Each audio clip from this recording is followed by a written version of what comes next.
to all of you out there who subscribe to this channel.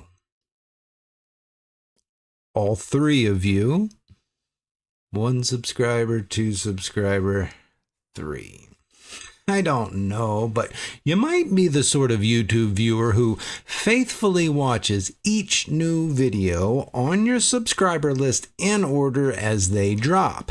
And if that is you, and I have no reason to believe that that is any of the 3 of you, but if it were, you would, in an imaginary world, have no doubt been waiting with bated breath for my promised part 2 of Double Bound or Untethered.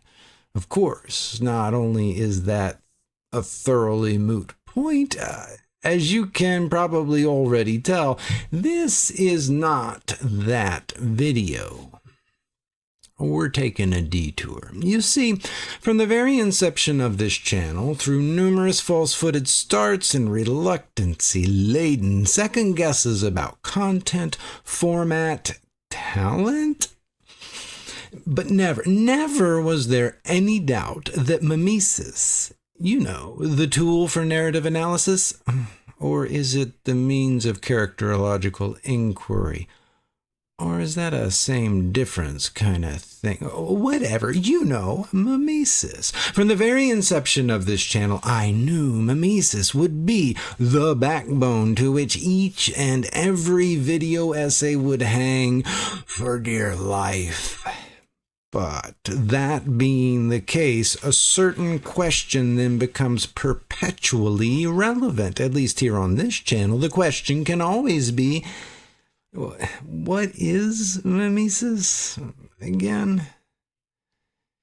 And because I consider myself to be too clever, I decided from the very inception of this YouTube project to never, ever even attempt to answer that question explicitly. Why would I, when I can just direct your attention toward astonishingly amazing stories, or better yet, profound readings of run-of-the-mill stories? With any of that, I can fuel your interest in a reading that is a rereading with my own excitement, invite you to appreciate what I've seen and only ever seen through the eyes of some other reader, writer, filmmaker, whomever it be. They preceded me in both the appreciation and excitement in which I hope you can now participate too. I'm not going to tell you what Mimesis is. But here on Rereading Stuff We've Read, I'm never not going to be attempting to embody an answer to that very question. And no, I'm not playing coy or trying to tease anyone. The other reason, same reason, the real reason that I won't give you an answer to that perfectly legit, straightforward question, what is Mimesis? Well, it's that I can't.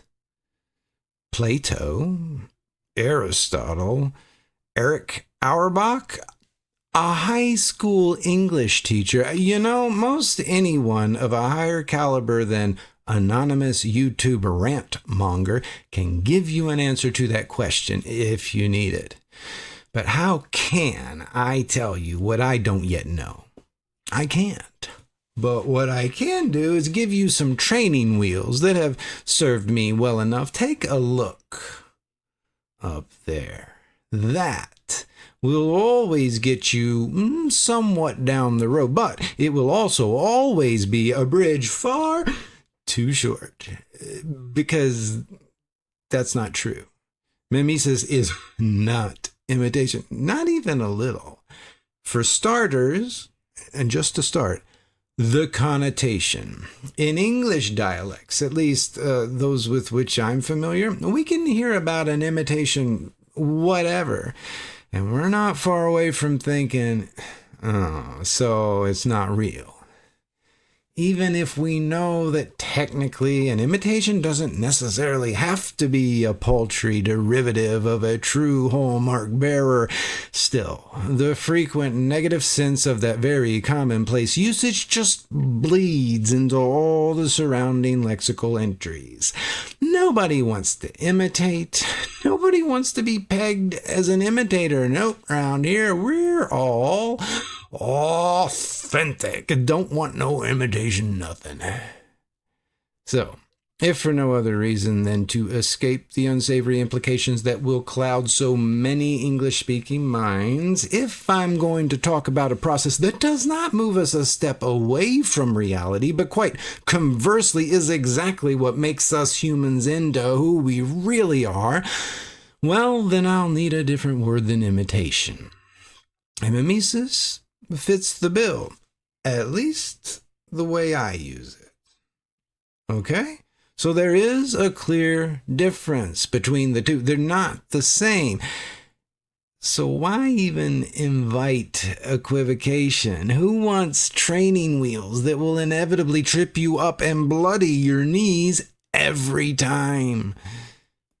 Well, if hearing the word mimesis gives you nothing, at least imitation gives you imagery of more than one person, and the presence of a shared desire, or possibly a replicated desire. More on that later. A multiplicity of persons and a desire.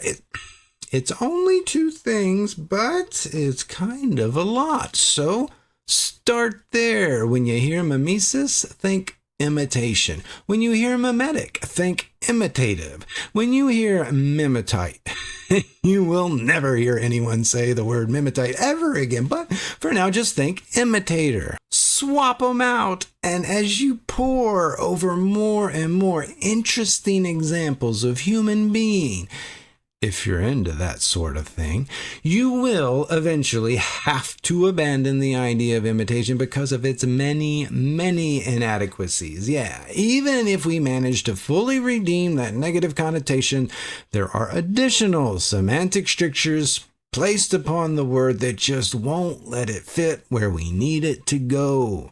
There will be too many occasions in which the concept of imitation cannot account for all that's going on.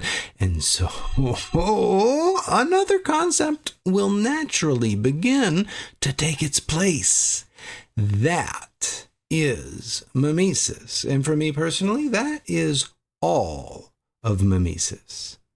It's the label for a gap fill yet to be defined concept for a semi-quasi-pseudo-imitative something or other that always seems to be there after some encounter has passed me by and left me contemplating humanity as an experience.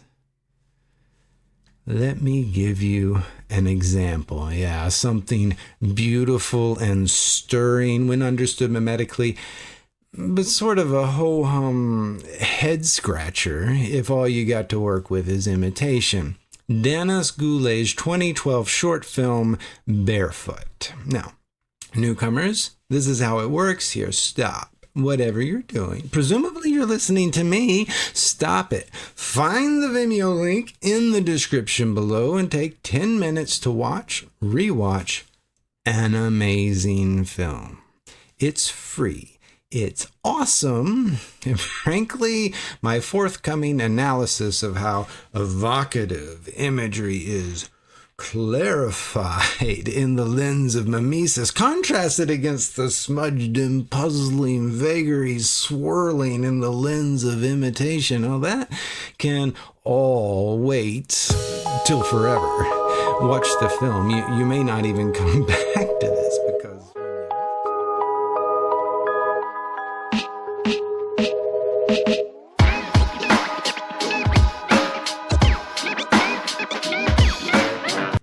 Are you back yet? Yeah.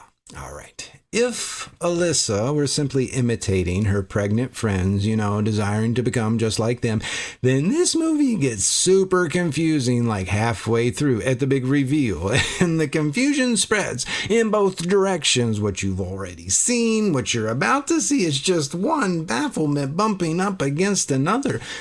Does she even want a baby? Because none of the decisions she makes gets her anywhere closer to that. So if she were imitating her friends, what specific behavior is it exactly that she's copying?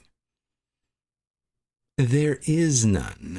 When I imitate someone, I take a look at what they're getting done and how they're getting it done. And then I do the same stuff. Maybe I have to tweak a few things, but essentially I take their methods. Maybe I even take their goal, but I definitely take their methods as my own. So either the desire is already present and fully formed in me, and I just start mimicking others on their path to their satisfaction because it looks like they figured out a better way. Or the desire, while alien to me, is still fully formed and present in the others. And it gets me thinking, I'm going to give that a try. The point here is, one way or another, in every instance of imitation, the desire at play is already fully formed. Either a shared goal by two parties at the get-go, or a goal observable in the first party and replicated by the second. Desire must already be there before imitation can begin. Not so for mimesis. A desire doesn't have to be there in full or even in part. Quite the opposite. Actually, if there's a desire, or even the beginnings of one, then that means there must have already been mimesis. If you ever hear somebody tell you desire is mimetic, they aren't telling you what desire does. They're telling you where desire comes from. And this is precisely why viewing the film Barefoot through concepts associated with imitation is so unrewarding. It's not a movie about a shared desire between people who then set out to satisfy it. It's not a movie about an established and practiced desire that gets replicated by a neophyte. This movie is about a new desire. A desire that was never shared and has never been established. A desire that wasn't, and then, to some degree, is. A desire that couldn't be found in anyone, anywhere, until it was. A new desire coming to be within our protagonist. By definition, the boundaries of imitative occurrence cannot contain such activity. So when we see this generative happening taking place, we should call it something else. Straight out the gate, the dialogue pinpoints with laser precision the overarching concern of this film. I like this, says Alyssa's friend, pulling a garment off the rack. It's too pink, she protests, to which her friend, seemingly taking mild offense, reproaches, or not pink enough. Alyssa attempted to assert something close to freedom of choice by means of rejection. We're not going to want the cliche, what everyone thinks people like us would want. No way. Her friend promptly riposts with an assertion of her own, finding freedom in accepting the imposed desires of others as already being her own. If she were the type to taunt, she could tell Alyssa, hey, I'm no pawn. For all you know, I'm the paragon. And I like pink things. She didn't say that. That's not her personality. That's just mine. Okay, back to the movie. Seconds later, the two are gleefully mulling over a second garment that may have been less pink, but it was still pretty pink, and it was far frillier than the first. So who joined whom in her style for declaring freedom in desire? Well, the answer's obvious. You're not going to join someone who always has to end up rejecting everybody, because I'm going to be me. If there's any joining at all, it'll have to be in the other direction, and that's exactly what happens. Alyssa joins her friend, beholding her gloriously pregnant body in the checkout line, and then what a marvel of cinematography ensues. Jump cut to the warm-up jog in gym class. I mean, just look at it. The pace, the slumped shoulders, it just reeks of futility. Their bodies silently screaming, why are we doing this? Now, to my knowledge, the Lac La Ronge Indian Band is composed of 6 reserve communities. Full disclosure, I have never visited any of them. Until quite recently, I wasn't even aware of their existence. Nor do I have the foggiest clue what it's like to be a teenage female, trying to make sense of the world while becoming a woman. Wouldn't know a thing about that. But I have been to high school, and I know what gym class is, so I can tell you with confidence that no one wants to be running laps in PE. I mean, even if you're on an athletic team, well, in season, you know what it's like to dedicate 2 hours after school every day. That's a reason to warm up. Not gym class. There's like 45 minutes, minus 10 minutes to get dressed, minus 10 more to get dressed back, and in whatever time remains after stretching, no one really tries. It can be fun, but it's pointless fun. Either that or you're not an athlete at all, and it's even worse. It's just like, what are we doing? Isn't this supposed to be school? Where are the books? No, I don't want to read some books, but there aren't any books around right now to have to read and not bother. And that's my point. It's such a waste of time.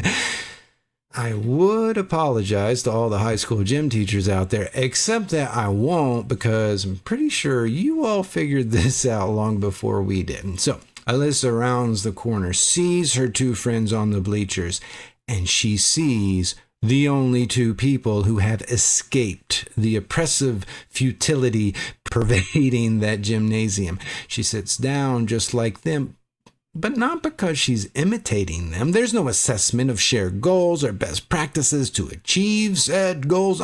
It's far more primal. She joins those 2 because they are the only 2 at the moment who are concerned with something real.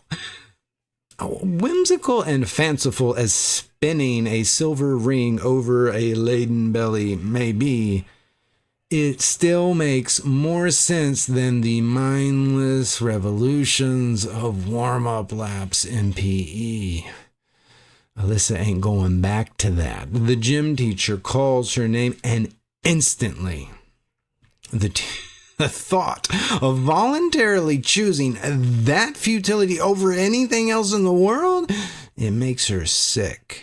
She runs to the bathroom. Her friend assumes it's morning sickness, and then Alyssa, hearing that, pregnant. Okay. Whether true or not, I won't say it's too pink. Later, some kid named Clarence giving her crap outside the school, and she just struts straight past, unfazed. Her friend concludes correctly that if that dweeb's talking about it, everybody knows. And then we see the pre-dawn glimmer of a smile lighten Alyssa's face. So Everybody's thinking that I've been up to something. Good. At home, she's helping feed younger siblings when her boyfriend, whoever, arrives with a gift, an electronic baby rocker. He didn't have the money to buy it, but his parents got it for him, and Alyssa is smitten. Getting the attention, malevolent attention, of a jerkwad like Clarence and just skating on by is nice. Getting the attention of the entire school and finding you can stand up under it, that's nice too.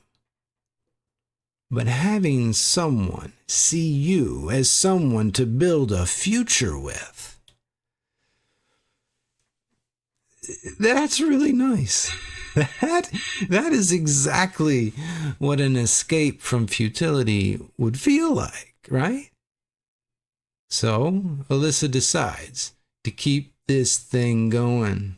Before it was only rumors she allowed to spread. Now it's a full-on ruse. Let's get out the sewing machine.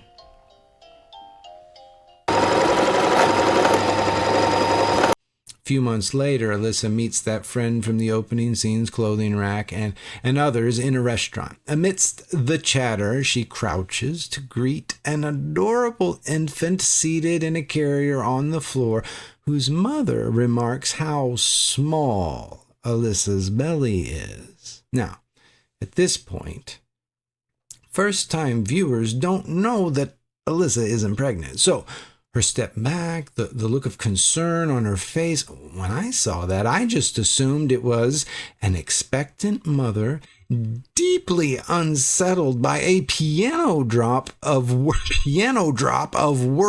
about health.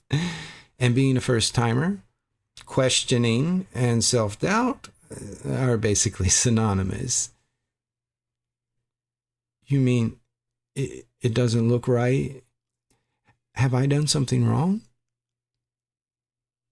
Now you see, as I see it, to take in the full expanse of this film and behold the beauty, you have to concede that Alyssa is always 1, 2, 4 steps ahead of you, the viewer. You're just trying to catch up to her. But if you're thinking, oh, this girl, what is she doing? Alyssa, stop being silly. Oh, don't do that. Come here. Now, this is what you need to... Oh, so you're standing at the finish line, eh? You know what the goal is. It's just a matter of getting the scatterbrained neophyte to copy your blueprint. That's imitation. And that is the wrong way to watch this film. Wrong, that is, if you're up for seeing something so beautiful and disturbing, it might just be true.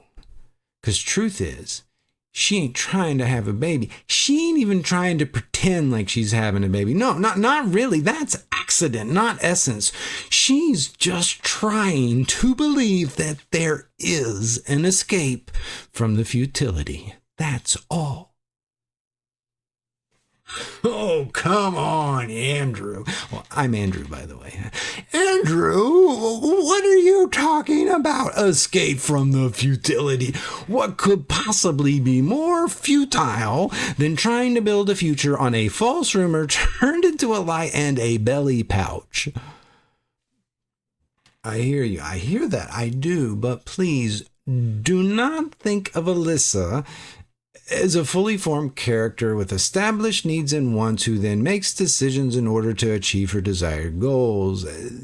This isn't the story of a girl who imitates other girls who happen to be having babies. This story is an account. One account of the billowing chaos of human interaction from which desire arises. A new desire developing within a young woman.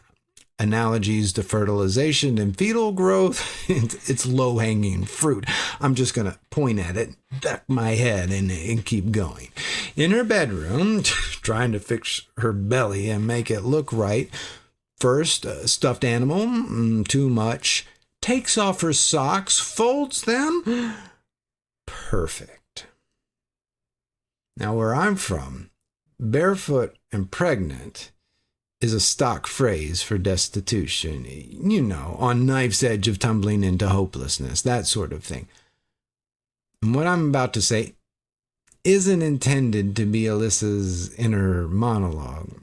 She's not at the point of verbalizing what I'm about to say. And I don't even know that anyone would ever say this about themselves, but you just know that the director or whoever gave the movie its title and came up with this bedroom mirror scene, you know they were thinking, barefoot and pregnant, eh? Yeah, that's bad.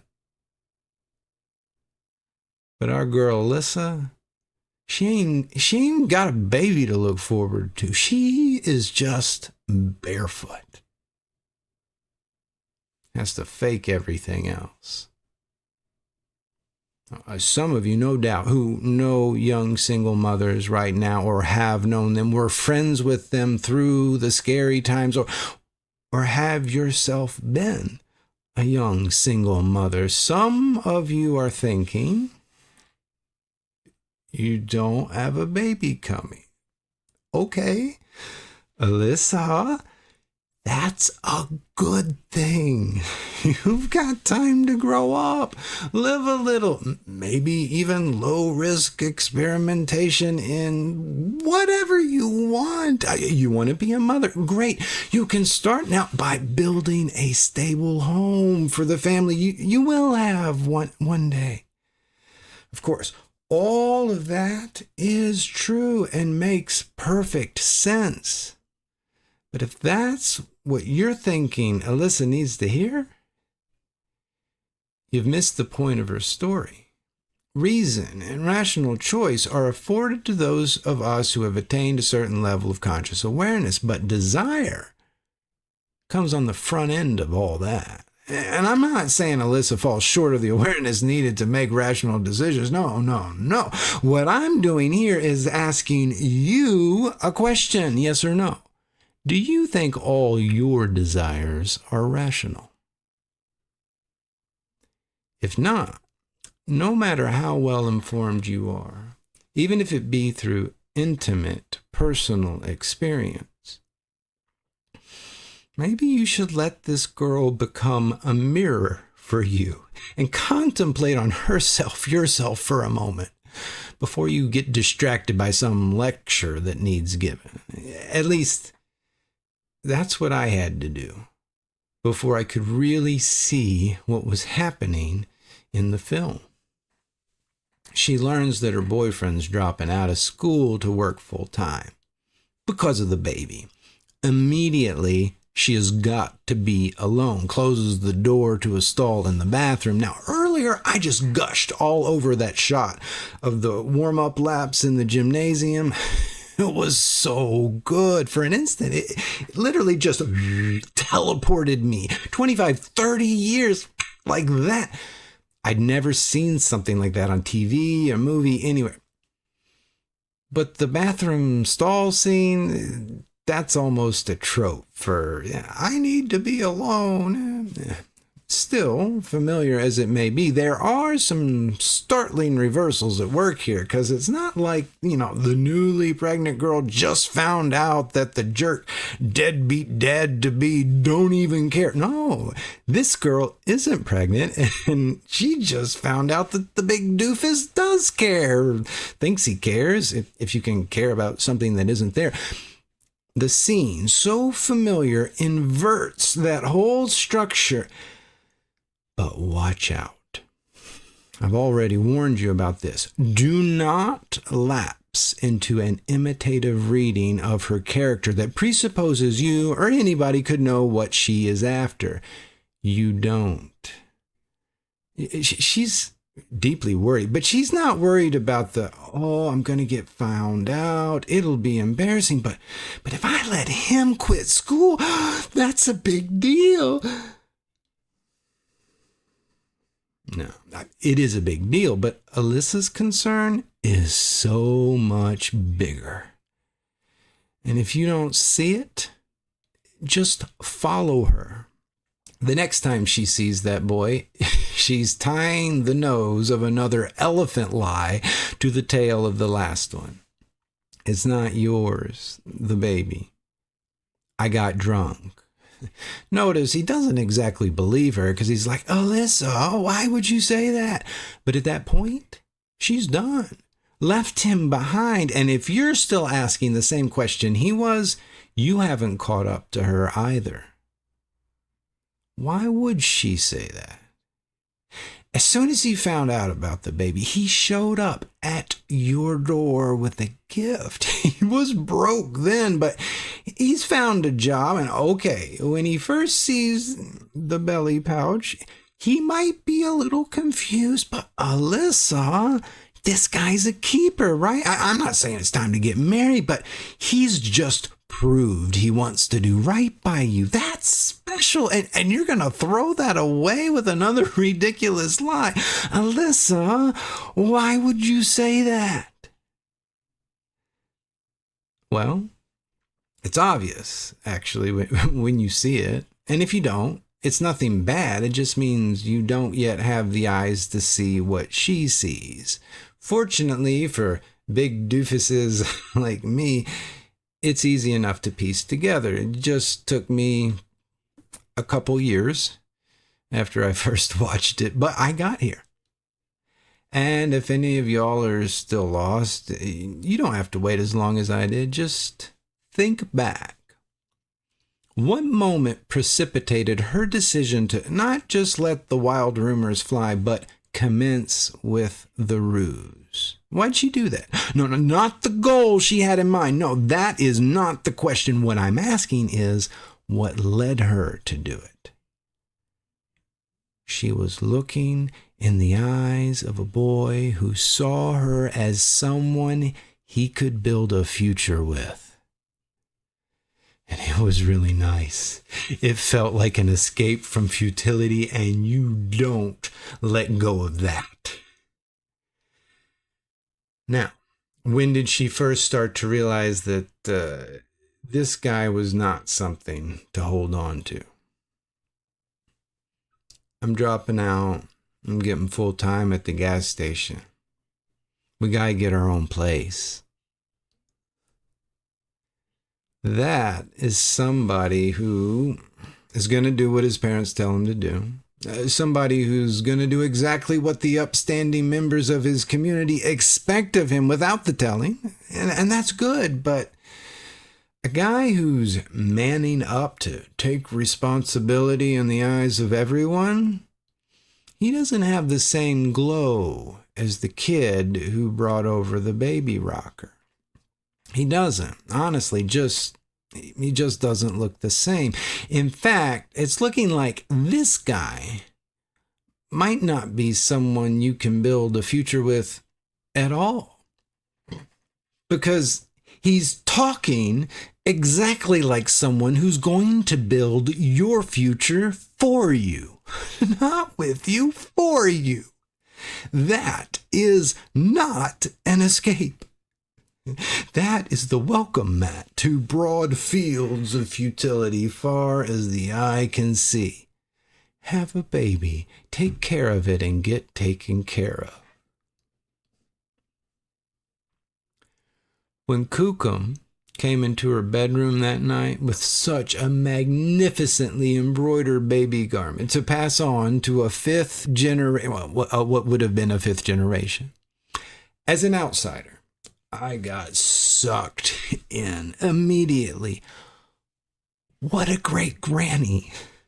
What a special heirloom. What tradition and culture. And that's when Alyssa says, and I've already warned you a couple times now, it's not going to be easy to hear what she says because she's so far down the road already. All we can do is play catch up. She says, I can't take this. Now, the this is not swaddle for a newborn. that kind of gift is easy to take.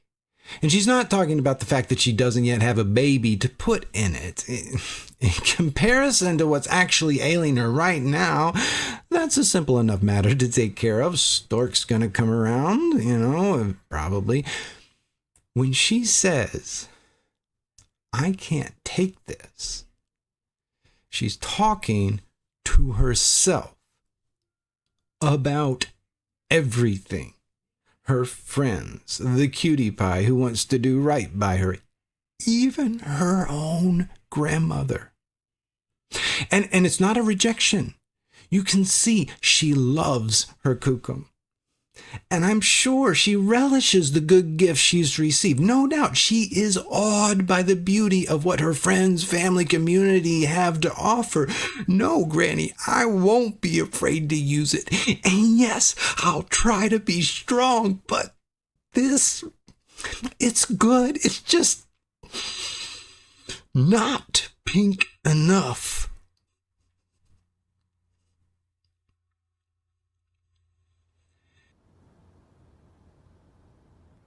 I can't take this.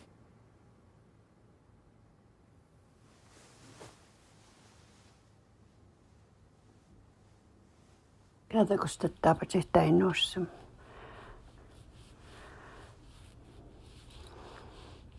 Kako imas kaatse.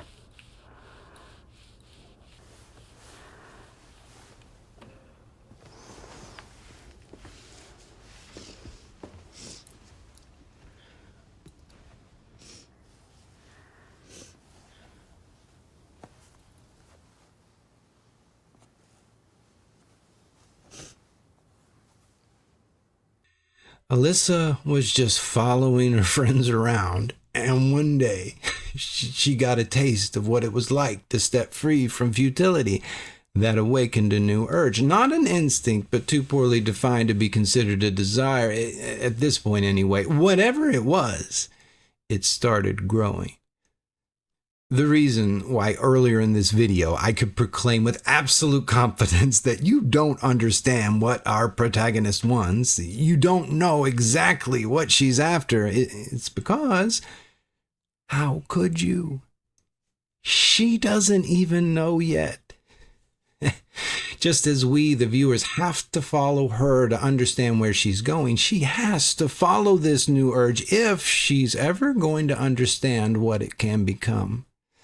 And that, friends, I would argue, is not imitation, not even a little bit. Like, we're going to need a totally different word for that.